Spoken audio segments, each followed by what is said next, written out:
अंतरा आज बहुत नर्वस थी। घर में काफी मेहमान भी आए हुए थे। अंतरा की सगाई थी आज। अंतरा, तू अभी तक तैयार नहीं हुई। तेरी यही आदत मुझे पसंद नहीं है। सारा सामान फैलाकर रखा है। मम्मी गुस्सा कर रही थी अंतरा पर, या शायद खुद को काम में व्यस्त दिखाने की कोशिश थी। अकेली बेटी को आज लड़के वाले देखने आ रहे थे। ऊपर से उनकी हैसियत से भी ऊपर के लोग थे वो। मगर जब सीमा ने राजीव को देखा था, तब से ही मन बना लिया था कि यही मेरे घर का दामाद बनेगा। राजीव सीमा की एक सहेली के दूर के रिश्ते का था। फैमिली काफी अच्छी थी। लड़का भी अकेला और जॉब भी करता था।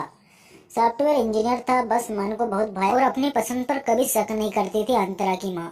सुन रही बड़ी ताई जी, माँ को तेज चेत से बुला रही थी, मगर माँ पता नहीं किन ख्यालों में डूबी थी।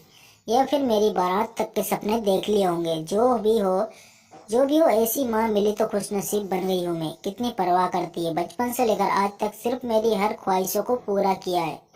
या यूं कहे, कभी ये रोना नहीं रोया कि उनको एक बेटा क्यों नहीं हुआ। दादी तो कभी कभी बोल भी देती थी। तुम माँ दादी को बोल देती थी कि अंतु ही मेरा राजा बेटा है। दादी को बुरा लगता, मगर जब बड़े ताऊ जी के इकलौते बेटे ने उनको घर से निकाल दिया, तब से दादी ने कभी कुछ नहीं बोला माँ को। या फिर शायद कुछ सवालों के जवाब उनको वक्त ने दे दिया। उस घटना के बाद ताऊ जी और ताई जी हमारे साथ शिफ्ट हो गए। माँ कभी कभी बताया करती थी कि जब ताई जी को बेटा हुआ था, तब दादाजी और दादी ने बहुत बड़ी दावत दी थी। इसमें दूर दूर के रिश्तेदार भी बुलाए गए थे, और दादाजी ने तो नौटंकी का कार्यक्रम भी आयोजित किया था। ताई और ताऊ को तो पंख ही मिल गए थे बेटे के रूप में। ताई की मनमानी चल रही थी। विमलेश भैया से 4 साल छोटी थी मैं। विमलेश भैया इकलौते होने का फायदा जमकर उठा, और जिद तो इतनी करते कि कभी कभी दादाजी गुस्सा भी करते, मगर ताई जी भैया का पक्ष लेती और हाथ नचाकर कहती, घर का चिराग है, कुल दीपक है, और ये इतनी जमीन जायदाद का क्या फायदा जब अपना बच्चा ही दुखी रहे। फिर पापा की शादी हुई, तब मेरी माँ यानी कि सीमा 19 वर्ष की थी। चूल्हे चौके से लेकर कूटना पीसना भी करती। इंटर पास थी उस जमाने में भी। माँ को उपन्यास बहुत पसंद थे। पापा तब लखनऊ में रहकर पढ़ते थे। हर वक्त आते थे, तब भी इतना समय नहीं मिलता कि एक दूसरे से बात भी कर पाते। 1 साल बीत गया। पापा की पढ़ाई पूरी हो गई थी और पापा की नौकरी भी मिल गई लखनऊ में ही। माँ को रोज चिट्ठी लिखते थे और उन शब्दों में पापा के प्यार को समझने की पूरी कोशिश करती थी।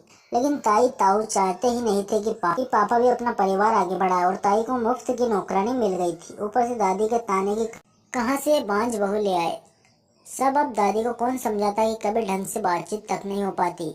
फिर परिवार का ख्याल कैसे करते। खैर, पापा ने दादाजी से एक प्रस्ताव रखा कि वो अपनी पत्नी को भी साथ रखना चाहते हैं। पहले तो कुछ नाराज भी हुए, फिर बेटे की खुशी में खुशी ढूंढ ली। दादी को भी ज्यादा समस्या नहीं हुई, मगर ताई जी ने खूब हुड़दंग किया। मगर पापा का प्रेम जीत गया और ताई जी हार गई। यहाँ से शुरू हुआ माँ और पापा की जिंदगी का सफर। उस समय नौकरी तो थी, मगर बड़े शहर का खर्चा बहुत अधिक था। तो माँ बहुत किफायती से घर चलाती। 2 बार दादी भी आई। माँ को एक बेटा हुआ, मगर किस्मत ने धोखा किया, और खून की कमी की वजह से माँ को बचा लिया, मगर बेटे को नहीं बचाया जा सका।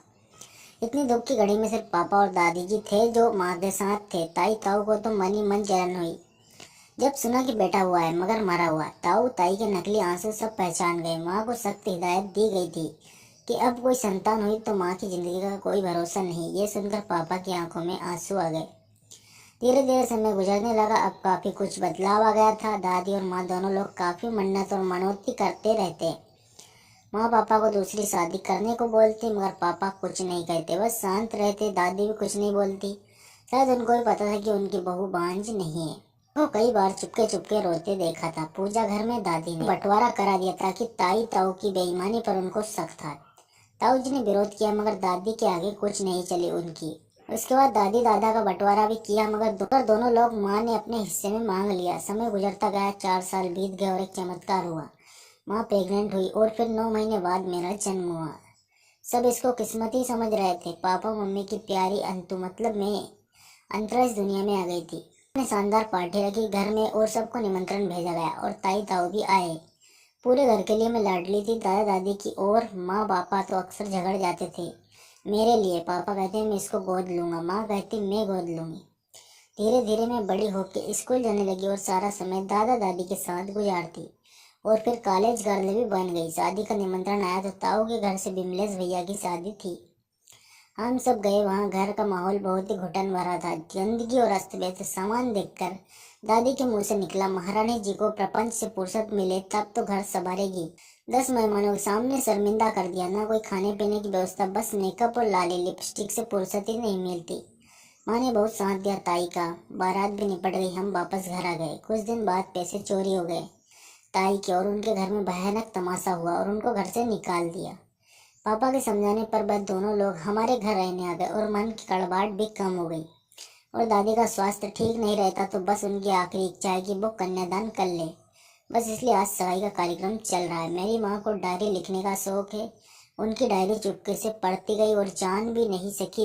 गाड़ी का हॉर्न सुनकर पापा बाहर निकले और उनके आदर सत्कार में जुट गए।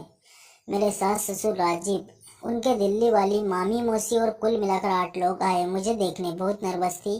मैं चाय लेकर आई। उन्होंने बस कुछ खास नहीं पूछा था, मुझसे बस एक सवाल किया। सुनकर दिल खुश हो गया। वो ये कि हम एक बेटी घर लेने आए हैं जो हमारे साथ खुश रहे और हमारी फैमिली को संभाले। राजीव चुपके से देख लेता है। अंतरा को शादी भी तय हो गई। आज मेरी शादी है। मैंने पूरा मेकअप करवा कर आज दुल्हन के लिबास में हूँ। अपनी सुंदरता पर नाज हो रहा था। सभी कार्यक्रम पूरे हुए और 7 वचन और फेरे भी। विदाई का वक्त आ गया। सबसे बिछड़ने का गम था। रोए जा रही थी। मैं घर से कुछ दूर ही पहुंच पाई थी और ऐसा लग रहा था कि मेरा सब कुछ छूट गया। मेरे आंसुओं को पोंछते हुए बोले कि क्या कोई गलती कर दी मैंने जो इतना रोए जा रही हो। और भरोसा करो अंतु, कभी भी कोई तकलीफ नहीं दूंगा तुम्हें। बस इस रिश्ते को बचाए रखना। और